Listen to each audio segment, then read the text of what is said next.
ராமனை பாடாவிட்டால் வேறு என்ன அவதாரத்தை கம்பர் பாடியிருப்பார் என்றால் அவர் நரசிங்க அவதாரத்தை தான் அடுத்ததாக பாடியிருப்பார்.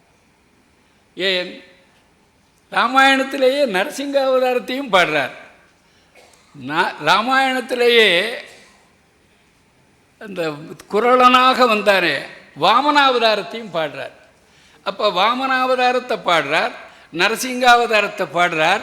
அந்த தேர் போகிறது எப்படி இருக்கிறது என்றால் தெய்வ மீன் போவதைப் போல இருக்கிறது என்கிறார். ஆகவே அவர் தசாவதாரங்களை படித்திருக்கிறார்.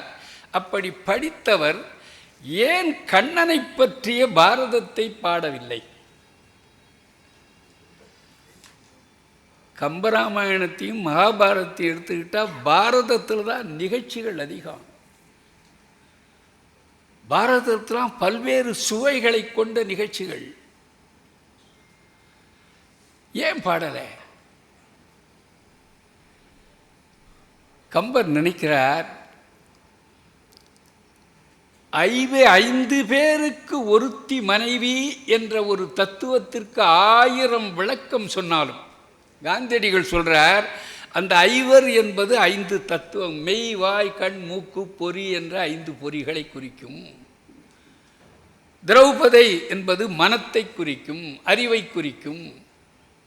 5 பொறிகளுக்கும் உரியது அறிவு என்றெல்லாம் விளக்கம் சொல்கிறார். என்றாலும் அதை எத்தனை பேர் ஏற்றுக்கொள்வார்கள்? 5 பேருக்கு ஒரு மனைவி என்ற கதையை தமிழ் மண்ணில் சொல்ல முடியாது என்று அறிந்துதான் கம்பர் இந்த ராமகாதையை தனக்கு புதிய பாடுபொருளாக தேர்ந்தெடுத்து கொண்டிருக்கிறார்.